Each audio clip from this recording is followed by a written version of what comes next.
ಭಾನುವಾರ ಒಂದು ಬಂದರೆ ಸಾಕು, ನಮ್ಮ ಕಡೆಗೆಲ್ಲ ಇಲ್ವಾ ಕೊಚ್ಲಕ್ಕಿ ಅನ್ನ ಮಾಡ್ಕೊಂಡು ಅದಕ್ಕೆ ಕೋಳಿ ಸಾರು ಹಾಕೊಂಡು ಒಂದು ಲೋಟ ಗಂಜಿ ಇಟ್ಕೊಂಡು ಊಟ ಮಾಡ್ತಿದ್ರಿ ಅಲ್ವಾ, ಹಾ ಅಂತ ರುಚಿ ಗೊತ್ತಾ. ಎಲ್ಲರೂ ಹೆಂಗಿದ್ರಿ? ವೆಲ್ಕಮ್ ಟು ಚೈತ್ರಾಸ್ ಪ್ರಪಂಚ. ನಾನು ಚೈತ್ರ ಮೋಹನ್. ಭಟ್ಕಳ ಮತ್ತು ಮುರುಡೇಶ್ವರದಲ್ಲಿ ಮಾಡುವಂತಹ ಕರಾವಳಿ ಸ್ಟೈಲ್ ಕೋಳಿ ಸಾರು ಹೆಂಗೆ ಮಾಡೋದು ಅಂತ ನಾ ಹೇಳ್ಕೊಡ್ತೆ ಬನ್ನಿ. ಈರುಳ್ಳಿ, ಟೊಮ್ಯಾಟೊ, ಕರಿಬೇವು, ಹಸಿಮೆಣಸು, ಕೊತ್ತಂಬರಿ ಸೊಪ್ಪು, ಹಾಗೆ ಜಾವಿತ್ರಿ, ಚಕ್ರ ಮೊಗ್ಗು, ಲವಂಗ, ಏಲಕ್ಕಿ, ಚಕ್ಕೆ, ಕರಿಮೆಣಸು, ಮೆಂತ್ಯ, ಗಸಗಸೆ, ಜೀರಿಗೆ, ಬಡಸೊಪ್ಪು, ಬೆಳ್ಳುಳ್ಳಿ, ಕೊತ್ತಂಬರಿ ಬೀಜ, ಒಣಮೆಣಸು, ಒಂದು ಈರುಳ್ಳಿ. ಬಾಂಡ್ಲೆಯಲ್ಲಿ 1 ಚಮಚ ಎಣ್ಣೆ ಹಾಕೊಂಡು ಆಗ ಹೇಳಿದ್ನಲ್ಲ ಅದು ಎಲ್ಲ ಗರಂ ಮಸಾಲೆನೂ ಹಾಕೊಂಡು ಒಂದು ಸ್ವಲ್ಪ ಘಮ ಬರೋ ತನಕ ಹೊರ್ಕೊಳ್ವ. ದೊಡ್ಡ ಬೆಂಕಿ ಇಟ್ಕೊಂಬೇಡಿ, ಒಂದು ಸಣ್ಣ ಫ್ಲೇಮಲ್ಲಿ ಇಟ್ಕೊಂಡು ಘಮ ಬರೋ ತನಕ ಸ್ವಲ್ಪ ಕೆಂಪಾಗೋ ತನಕ ಹೊರ್ಕೊಳ್ಳಿ. ಹೊರದಾದ್ಮೇಲೆ ಒಂದು ಪ್ಲೇಟಲ್ಲಿ ಅದನ್ನು ತೆಗೆದಿಟ್ಕೊಳ್ಳಿ. ಈಗ ಅದೇ ಬಾಂಡ್ಲೆಯಲ್ಲಿ 1 ಚಮಚ ಎಣ್ಣೆ ಹಾಕಂತಿದ್ದೆ. ಈಗ ಅದಕ್ಕೆ ಒಂದು ಈರುಳ್ಳಿ ಕಟ್ ಮಾಡಿ ಇಟ್ಕೊಂಡನ್ನು ಹಾಕೊಳ್ತಿದ್ದೆ. ಈಗ ಅದಕ್ಕೆ ಒಂದು ಉಂಡೆ ಬೆಳ್ಳುಳ್ಳಿ ತೆಗೆದಿಟ್ಕೊಳ್ಳೋದನ್ನು ಹಾಕೊಳ್ತಿದ್ದೆ. ಈಗ ಅದನ್ನ ಚೆನ್ನಾಗಿ ಸಾಫ್ಟ್ ಆಗೋ ತರ ಫ್ರೈ ಮಾಡ್ಕೊಳ್ತೆ.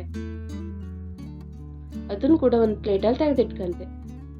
ಅದೇ ಬಾಂಡ್ಲೆಯಲ್ಲಿ ನಾನು 1 ಚಮಚ ಎಣ್ಣೆ ಹಾಕೊಂಡು 35 ಬ್ಯಾಡಗಿ ಮೆಣಸನ್ನು ತಗೊಂಡು ಸ್ವಲ್ಪ ಕೆಂಪಾಗೋ ತರ ಸಣ್ಣ ಉರಿಯಲ್ಲಿ ಹುರ್ಕೊಳ್ತಿದ್ದೆ. ಚೆನ್ನಾಗಿ ಹುರಿದಷ್ಟು ಸಾರಿಗೆ ರುಚಿ ಹೆಚ್ಚು.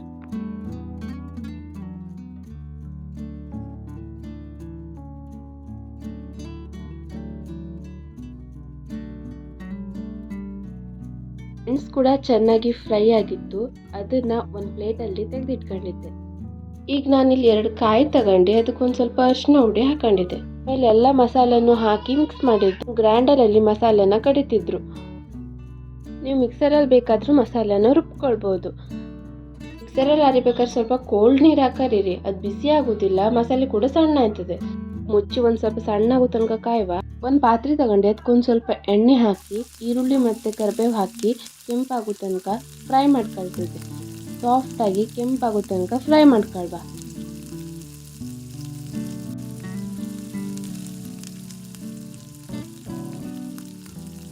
ಈರುಳ್ಳಿ ಕೆಂಪಾಗಿತ್ತು. ಈಗ ಟೊಮ್ಯಾಟೊ ಹಾಕೊಂಡು ಅದನ್ನು ಕೂಡ ಚೆನ್ನಾಗಿ ಫ್ರೈ ಮಾಡ್ಕೊಳ್ವ. ಸ್ವಲ್ಪ ಸಾಫ್ಟ್ ಆಗಲಿ.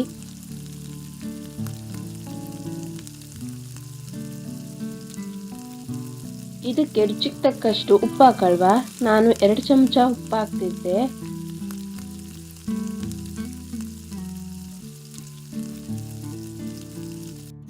ಹಾಗೆ ಅದಕ್ಕೆ ಸ್ವಲ್ಪ ಅರಿಶಿನನೂ ಹಾಕೊಳ್ಳಿ. ಈಗ ಚೆನ್ನಾಗಿ ಮಿಕ್ಸ್ ಮಾಡಿಕೊಂಡು ತೊಳೆದಿರುವಂಥ ಚಿಕನ್ನ ನಾನು ಇದಕ್ಕೆ ಹಾಕ್ತಿದ್ದೆ. ನಾನಿಲ್ಲಿ 2 kg ಚಿಕನ್ ತಗೊಂಡಿದ್ದೆ.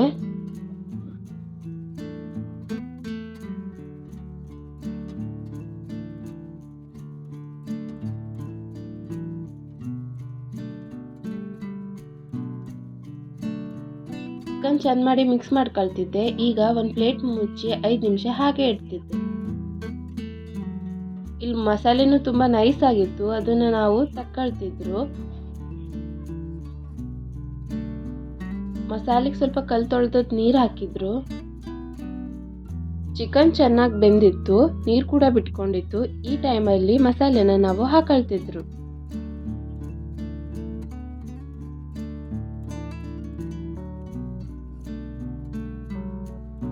ಸಾರಿನ ಹದ ಕಂಡ್ಕೊಂಡು ನೀರು ಬೇಕಾದ್ರೆ ಸ್ವಲ್ಪ ಹಾಕೊಳ್ಳಿ.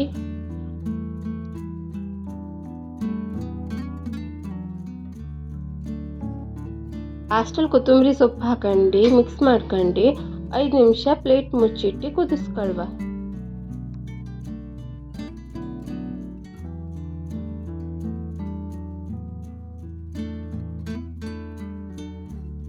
ಸಾರು ಚೆನ್ನಾಗಿ ಕುದ್ದಿದೆ. ನಮ್ಮ ಕರಾವಳಿ ಸ್ಟೈಲ್ ಸಾರು ರೆಡಿ ಆಗಿದೆ.